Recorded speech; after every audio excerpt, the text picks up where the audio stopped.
उन्होंने सोचा कि चलो आज अपनी प्रजा को देखा जाए कि सब लोग खुश हैं मेरे राज्य में कि नहीं खुश हैं। तो चले घोड़ा और नौकर चाकर सब लेके, तो थोड़ी दूर चले थे अपना राज्य छोड़ के, तो दूसरे राज्य में जब पहुँचे तो वहाँ देखा काफ़ी भीड़ लगी थी। तो एक बहुत सारे लोग एक आदमी को खूब मार रहे थे। तो राजा से रहा नहीं गया, उन्होंने कहा कि चलो देखते हैं इसको क्यों ये लोग मार रहे हैं। तो भाई जैसे ही राजा, अब वहाँ तो कोई पहचानता नहीं था कि ये राजा हैं, उन्होंने कहा भाई तुम लोग इनको, इस आदमी को क्यों मार रहे हो, इससे कोई चोरी करी है, क्या किया है।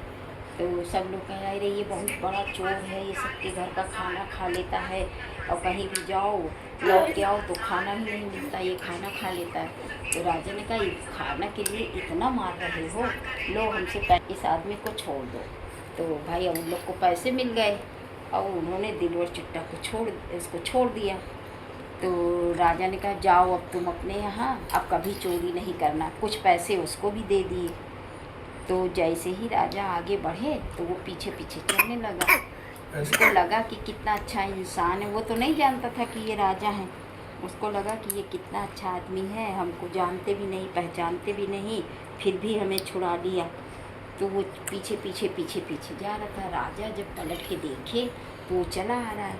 तो राजा ने कहा कि भाई मेरे पीछे क्यों आ रहे हो, तुम्हें और पैसे चाहिए और पैसे ले लो। राजा ने और पैसे दे दिए, अपना पर्स भी दे दिया। फिर भी राजा थोड़ी दूर चले, देखा तो फिर चला आ रहा। अब राजा को थोड़ा डर लगा कि शाम भी होने लगी है और चोर तो है ही ये, कहीं ऐसा ना हो कि हमें मार वार डाले। तो राजा ने कहा कि लो अच्छा तो मेरा घोड़ा भी ले लो और तुम अब जाओ। तो कपड़े भी दे दिए, घोड़ा भी दे दिया, मगर वो सब लेता जा रहा था, कुछ भी नहीं बोल रहा था, बस पीछे पीछे जा रहा था।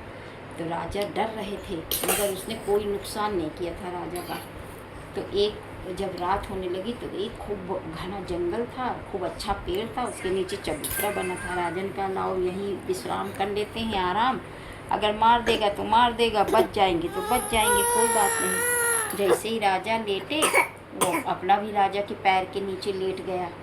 अब राजा डरते डरते, उनको कब नींद आ गई पता नहीं, ये जग रहा था कि ये कोई नुकसान ना पहुंचावे ना इनको। वो जगता रहा। ऊपर पेड़ पे तोता और मैना बैठे थे। तो तोता बोला कि मैना कोई बात करो तो रात कटे, इतनी बड़ी रात कट भी नहीं रही। तो कहे क्या बात करें, सब दुनिया वही तरह चलती है। तो कहने अरे कुछ तो बताओ, तुम तो सब जगह जाती आती हो, बताओ। तो कहें अरे ये जो पेड़ के नीचे राजा साहब लेटे हैं, तो इनकी कल 3 अल्पे हैं, 3 बार इनको मौत आएगी। अगर बच गए तो बच गए, वैसे तो बहुत मुश्किल है।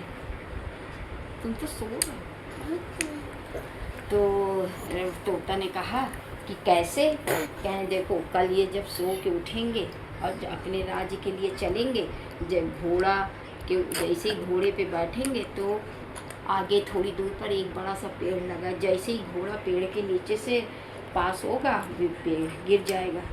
अब राजा को तो पता नहीं कि घोड़ा तेज करने या घूम के निकल जाए, वो तो फिर बचेंगे नहीं। अगर मान लो बच भी गए किसी तरह से, तो इनके राज्य में एक हाथी है पागल, वो कल छोड़ा जाएगा। और भाई सैनिकों को तो पता नहीं है कि राजा आने वाले हैं, और वो उसी मेन दरवाजे से घुसेंगे और उसी में वो हाथी है, तो वो उनको कुचल देगा। अगर बच गए तो बच गए, नहीं तो कोई बात नहीं। फिर कहे और तीसरी है जब राजा सो के उठेंगे और जैसे ही अपना जूता चप्पल जो भी है पहनेंगे, तो उसमें स्नेक बैठा होगा, नागिन, वो इनको काट लेगी। तो 3 अलग से कैसे बच सकते हैं, कल इनकी मौत निश्चित है। तो कहें अगर मान लो कोई उपाय, क्या उपाय यही है कि कोई अगर सुन रहा हो तो राजा को बचा ले, मगर राजा को अगर ये सब बातें बता देगा तो वो पत्थर का हो जाएगा। तो तोता ने पूछा पत्थर से वो आदमी कैसे बनेगा। तो कहें जब राजा की पहला लड़का होगा और राजा अगर बलि देंगे तभी वो आदमी बन जाएगा, नहीं तो पत्थर का रहेगा। वो सब दिलवर चुट्टा सुन रहा था। अब उसको तो बताना नहीं था कि सुबह बता देता राजा को कि आप पेड़ से इस तरह बच जाइए, हाथी से ऐसे बच जाइए, वो पत्थर का हो जाता। तो फिर उसने क्या किया, फिर अपना थोड़ी दूर चला। जब पेड़ आने वाला था तो राजा से बोला उतरो उतरो, घोड़े से उतरो, हम बैठेंगे घोड़े पे। अब राजा डरा कि अब इसकी नीयत खराब हो गई, अब ये हमारा घोड़ा वोड़ा लेके भाग जाएगा। उन्होंने तुरंत घोड़ा दे दिया। जैसे ही पेड़ के पास उसने इतना तेज घोड़ा भगाया कि भाग गया। और राजा तो पैदल हो गए, तो वो तो धीरे धीरे चलेंगे। और जैसे ही घोड़ा पार किया पेड़ को, वैसे ही धड़ से पेड़ गिर पड़ा। राजा बच गए। किसके ऊपर? किसी के ऊपर नहीं, जमीन, क्योंकि वो तो निकल गया और राजा पीछे रह गया। ठीक है, ठीक है। फिर जैसे ही तो फिर उसने फिर घोड़ा दे दिया राजा को, कहा अब आप बैठो, हम पैदल चलेंगे। तो भाई राजा बैठ गए। कहीं ये आदमी समझ में नहीं आ रहा मेरे, ये क्या करना चाहता है। भाई राजा बैठ गए। और जैसे ही राजा का राज आया तो उसने कहा कि आप इधर से नहीं जाएंगे, मेन गेट से, पीछे से चलेंगे। राजा ने कहा पीछे से क्यों? क्या बस जितना हमने कह दिया उतना करो। अब राजा तो डर रहे थे कि ये हमको मार न दे, न मेरे 9 सैनिक हैं, न नौकर हैं, मैं अकेला, और कोई औजार भी नहीं मेरे पास, हथियार भी नहीं, हमको मार न दे। उन्होंने कहा ठीक है। भाई वो पीछे से ले आया। 2 जगह से तो उसने बचा लिया।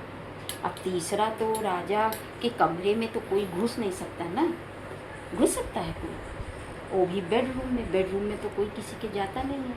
अब वो शाम से चिंता कर रहा था कि क्या करें, तीसरे से बार कैसे बचाएं, कैसे बचाएं। फिर उसने पता किया कि राजा का कमरा कौन सा है, तो ऊपर उनका कमरा था। वो शाम से ही कमरे में बेड के नीचे छिप गया, लेटा रहा चुपचाप, न खाना खाया न कुछ, चुप्पी लेटा रहा। अब जब रानी और राजा सुबह जब सो के उठे, जैसे ही राजा ने चप्पल पहनना अपना पैर डाला, वो जल्दी से बेड के नीचे आया और चप्पल को पलट दिया। इसमें से नागिन निकल के भाग गई। तब रानी गुस्सा में कह रही इसको ये कहाँ था रात भर, ये चोर आदमी, ये कहाँ से ले आए हो, चोर है, इसको अभी इसको यहाँ से निकालो, अभी इसको मरवाओ, इसको सजा दो। अब राजा कहें कि ये कुछ तो बात है जो ये मतलब मेरे साथ साथ और हमको इस तरह इसने बचाया। तो उन्होंने कहा कि ये चोर ज़रूर है मगर बेईमान नहीं है, मारेगा नहीं, तुम भूल जाओ। ये तो रानी पीछे पड़ गई कि नहीं इसको सजा दो। तो राजा ने कहा कि भाई तुम सच बताओ क्या चाहते हो, तुम क्यों मेरा पीछा कर रहे थे और यहाँ तक कैसे आए तुम? तो वो नहीं बोल रहा था कि पत्थर का हो जाएगा।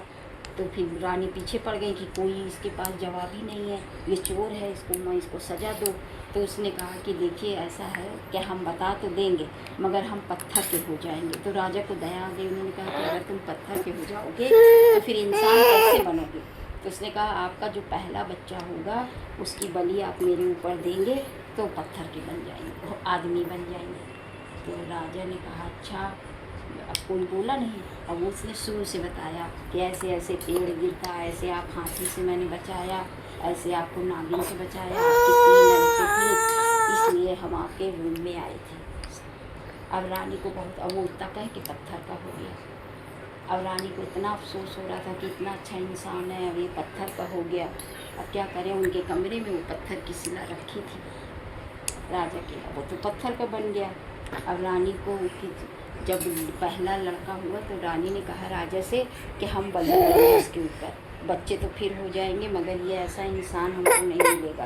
राजा ने कहा सोच लो। हमने सोच लिया। उन्होंने अपने पहले बच्चे की उसी पत्थर के ऊपर बलि दी तो वो फिर से आदमी बन गया, उनके राज में रहने लगा। कहानी हो गई खत्म।